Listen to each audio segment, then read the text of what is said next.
আমার শরীর আমার ইচ্ছা। আরে এই কথা তো কোনো মানুষের হতে পারে না। নারীবাদীদের কিছু দাবি নিয়ে আমরা আজকে আলোচনা করব। প্রথম দাবি হলো তারা সম্পত্তির ক্ষেত্রে সমান অধিকার চায়, অথচ এই সম্পত্তির ক্ষেত্রে আল্লাহ রাব্বুল আলামিন একটা সুনির্দিষ্ট বন্টন করে দিয়েছেন।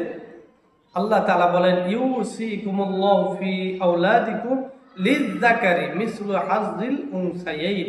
মহিলাদের দুইয়ের এক পাবে ছেলে, অর্থাৎ দুই পাবে মেয়ে, এক পাবে ছেলে। এটা তো আল্লাহ তাআলা বিধান করে দিয়েছে, তাহলে এটাকে তুমি সমান অধিকার করতে চাও কি? এটা তো যদি সমান অধিকারের কোনো আইন পাশ করা হয় আল্লাহ তাআলার আইনের সাথে, আল্লাহ তাআলার কোরআনের সাথে কেমন যেন বিরোধিতা করা হয়। এই জন্য এ ধরনের আইন আমরা মেনে নিতে পারি না। তাদের আরেকটি দাবি হলো বহু বিবাহকে তারা রোধ করতে চায়। এই বহু বিবাহ রোধ করতে চায়, অথচ তারা অবাধে মেলামেশা এটাকে বৈধ মনে করে। আল্লাহ তাআলা বলেন, ফানকিহু মা তাবা লাকুম মিনান নিসা মাসনা ওয়া সুলাসা ওয়া রুবা।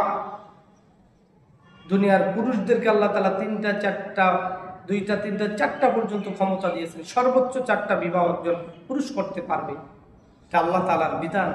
আর তুমি এটাকে রোধ করে সমাজে অবাধ মেলামেশা করার স্বাধীনতা চাও, কত বড় নির্লজ্জ তুমি। এই জন্য আসুন এটার বিরুদ্ধে আমরা সোচ্চার হব। তাদের আরেকটি দাবি হলো আমার শরীর আমার ইচ্ছা। আরে এই কথা তো কোনো মানুষের হতে পারে না।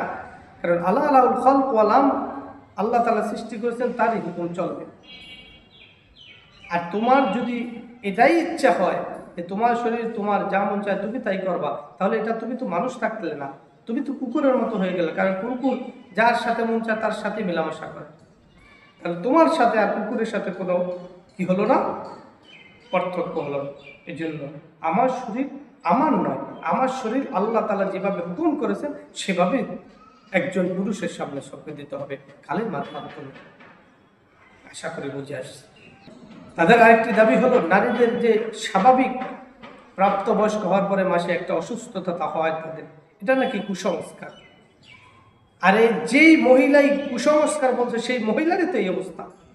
তাহলে নির্লজ্জ বেহায়া কত বড় মহিলা যে তোমার এই অবস্থা, অথচ তুমি এটাকে কুসংস্কার বলতেছো। আল্লাহ তাআলা বলেন, ইয়াসআলুনাকা আনিল মাহিদ কুল হুয়া আযান ফা'তাযিলুন নিসা ফিল মাহিদ। এই মহিলাদের অসুস্থতা সম্পর্কে আল্লাহ তাআলা নিজে কোরআনে বলেছেন, অথচ তারা বলতে চায় এটা কুসংস্কার।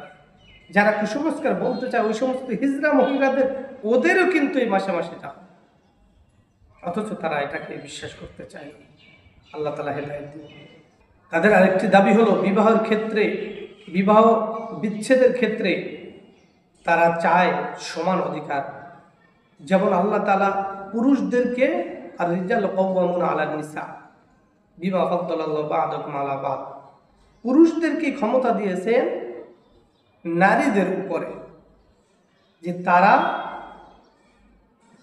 তালাক প্রদান করবে মহিলাদেরকে। যদি বোনাবনি না হয় কোনো কারণে, তাহলে একজন পুরুষ স্ত্রীকে তালাক দিবে। আর স্ত্রীর যদি কোনো কারণে ভালো না লাগে তাহলে সে তালাক চাইতে পারে, সে তো তালাক দিতে পারে না। জন্য পুরুষদেরকে আল্লাহ তাআলা তালাক দেওয়ার অধিকার দিয়েছেন, নারীদেরকে নয়। নারীদেরকে আল্লাহ তাআলা চাওয়ার অধিকার দিয়েছেন। এটাকে তারা চায় যে সমান অধিকার করতে, তাহলে আল্লাহ তাআলা কোরআনের সাথে সম্পূর্ণ একদম বিরোধিতা হবে। এই জন্য এটার বিরুদ্ধে আমরা সোচ্চার থাকব। দত্তক শিশুকে তারা গর্ভপাত বা গর্ভধারণের যে শিশু, সেই শিশুর সমান অধিকার চায়। অথচ আল্লাহ রাব্বুল আলামিন বলেন, ওমা জাআলা আদিয়াকুম আবনাকুম যালিকুম কাওলুকুম বিআফওয়াহিকুম। তোমাদের মুখে বলা সন্তানকে নিজের গর্ভের সন্তান মনে করো না, কারণ সে তো অন্যের সন্তান। তোমার গর্ভের সন্তানের অধিকার মর্যাদা তুমি কিভাবে দিবে? সম্ভব নয় তো। এজন্য এই ধরনের কাজ থেকে যদি এখন আমরা সোচ্চার না হই যে তাদের বিরুদ্ধে, তাহলে এটা ভবিষ্যতে তারা আরো ভয়ঙ্কর রূপ ধারণ করতে পারে। এই জন্য আসুন আমরা এই বিষয়ে সবাই ঐক্যমত হয়ে তারপরে প্রতিরোধ করবে ইনশাআল্লাহ। এরপরে তাদের সবচেয়ে জঘন্য একটি দাবি হলো যৌনকর্মীদেরকে শ্রমিক হিসাবে স্বীকৃতি দেওয়া। কত বড় নির্লজ্জ বেহায়া! আরে এমন একটা অন্যায় কাজ করতে গেলেও তো মানুষ হাজারবার ভাবে যেটা একটা অন্যায়, অথচ আল্লাহ তাআলা এর বিরুদ্ধে কি বলেছেন? ওয়ালা তাকরাবুজ জিনা ইন্নাহু কানা ফাহিশা।